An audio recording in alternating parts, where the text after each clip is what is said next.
ہمارے ایک دوست نے عجیب واقعہ سنایا، بڑا دلچسپ واقعہ۔ وہ کہیں ماضی میں کسی جیل میں قید ہو گئے تھے، بوسنیا میں گئے، وہ بوسنیا ریلیف کے سلسلے میں فنڈ لے کر گئے، وہاں بوسنیا میں بڑے ٹرسٹ تھا ان کے ساتھ، ان کا تعلق تھا، تو وہ غلط فہمی کی بنیاد پہ گرفتار ہو گئے۔ وہ ان کو یہ سمجھے کہ یہ جو ہے نا یہ جنگ لڑنے آئے ہیں، سربیوں نے ان کو گرفتار کر کے جیل میں ڈال دیا۔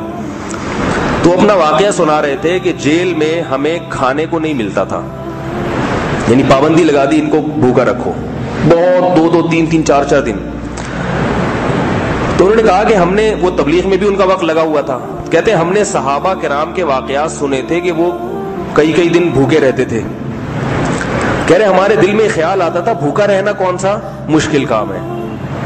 یہ خیال اس لیے آتا تھا کہ ہم نے رمضان کی بھوک دیکھی تھی، جس میں صبح سحری میں کباب پراٹھے کھاتے ہیں ہم، اور افطاری میں درجنوں چیزیں ہوتی ہیں دسترخوان پہ، اور وہ بھی دن کی روشنی کی بھوک ہے، رات کو کھا لیتے ہیں۔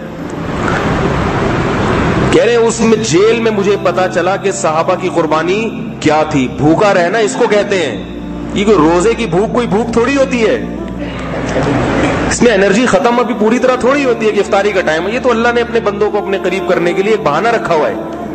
بھوک یہ ہوتی ہے کہ 2 3 دن آپ کو کھانا نہ ملے، پھر پتا چلتا ہے کیا ہو رہا ہے۔ تو انہوں نے اپنا واقعہ سنایا کہ جیل کی کوٹری میں کھانا پینا بند، بھوکے 2 دن گزر گئے، پانی ملتا تھا، کھانے کو پیٹ میں کچھ نہیں اتر رہا۔ ایسی حالت ہو گئی، کہیں سے ایک بسکٹ کہیں سے مل گیا، ایک بسکٹ، اس کو کئی لوگوں نے ٹکڑے کر کے تھوڑا تقسیم کیا ہے۔ کہہ رہے اس ریلیف میں ایک ڈاکٹر بھی تھے، انہوں نے کہا کہ اس کو کھانے کا طریقہ کیا ہے، ایسے نہیں کھا لینا یوں کر کے تو ختم ہو جائے گا۔ کھانے کا طریقہ ہے لیٹ کے کھاؤ، تاکہ باہر اس کے جو ذرات ہیں وہ کہیں باہر نہ گریں، ایک ذرہ بھی ضائع نہ ہو۔ لیٹ کے کھاؤ اور چباؤ نہیں، چوسنا شروع کرو اس کو، تاکہ پوری انرجی ملے۔ کہہ رہے ہیں جب وہ ہم نے چوس کے ختم کیا ہے تو ایسے ہی جسم میں طاقت ملی جیسے دوبارہ سے انرجی آ گئی ہو، پھر بھوکے۔ اگلے دن یہ حالت ہوئی ہے کہ بالکل تڑپ رہے ہیں، کہہ رہے ہمارا دل چاہتا تھا کہ کوئی ہمیں ٹارچر کرے لیکن پیٹ بھرنے کو مل جائے میں۔ اور کہہ رہے اس وقت مجھے خیال آتا تھا کہ صحابہ کرام نے کیا قربانیاں دی ہیں، جو 24 گھنٹے ایک کھجور پہ کئی لوگ گزارا کیا کرتے تھے، کیا قربانیاں تھی صحابہ کرام کی۔ یہ جو حدیث ہے نا کہ ایک گھٹلی کو چوس رہے ہیں، یہ چوس کے پھینک رہے ہیں، یہ اس سے صحابہ پیٹ بھر رہے ہیں۔ کہہ رہے اگلے دن جب اور زیادہ حالت خراب ہوئی، بالکل ڈاؤن ہو گئے، تڑپ رہے ہیں بھوک سے، سوچ رہے ہیں کہ کیا کریں، تو یاد آیا کہ اس بسکٹ کا جو پنی تھی وہ ہم نے کہیں پھینک دی تھی، اس کو اٹھا کے لاؤ۔ بات نہیں آ رہی میرے خیال ہے سمجھ میں۔ کہہ رہے ہم 2 ساتھی گئے اور اس کو ہم نے جب اٹھایا تو اس پنی کے اندر جو ہلکا سا چوڑا لگا ہوا ہوتا ہے اس کو ہم نے آہستہ کر کے جمع کیا، تھوڑا سا چورا تھا وہ، پھر وہ جب جمع کیا تو اس کو برابر سے 2 حصوں میں تقسیم کیا کہ آدھا تمہارا آدھا میرا۔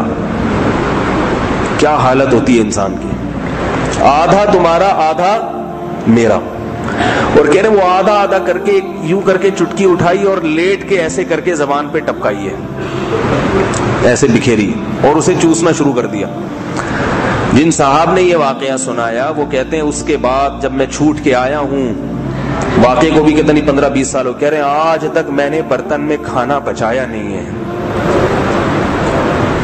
اور ان کی عادت ہے شادیوں میں جھوٹا کھانا کھاتے ہیں۔ کہہ رہے مجھے رزق کی قدر وہاں ہوئی ہے۔ کتنے لوگ ایسے ہیں، کہہ رہے ہمیں اندازہ تھا کہ یہ رزق کتنی بڑی نعمت ہے، اگر یہ چھن جائے کتنی بڑی نعمت، اور کس طرح سے شادیوں میں ضائع کیا جاتا ہے۔ ہم نے پوچھا کہ یہ کیسے ممکن ہے، جھوٹا کھانا، اس میں بے عزتی ہوگی، لوگ کیا کہیں گے، میں اس کی پرواہ نہیں کرتا، میں نے وہ منظر اپنی آنکھوں سے دیکھا۔ میں کہتا ہوں میں کھانا ضائع ہونے سے بچا نہیں سکتا، لوگوں کو میں سمجھا نہیں سکتا تو کم از کم جس کی پلیٹ میں وہ پتہ ان کا معمول کیا ہے.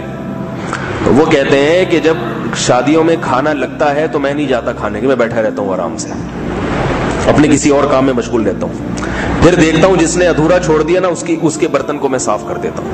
حالانکہ وہ بہت کھاتا پیتا آدمی ہے, ایسا نہیں کہ وہ غریب آدمی ہو, بہت کھاتا پیتا آدمی ہے. ارے وہ جو بچا ہوا ہے نا بھائی, وہ بھی وہی ذائقہ ہے, کسی مسلمان نے بچایا ہے, وہ کوئی بھنگی چرسی کا تھوڑی ہے بچا ہوا, میں وہ کھاتا ہوں تاکہ کم از کم ایک برتن کو ضائع ہونے سے بچا لوں, ایک برتن کو ضائع ہونے سے بچا لوں.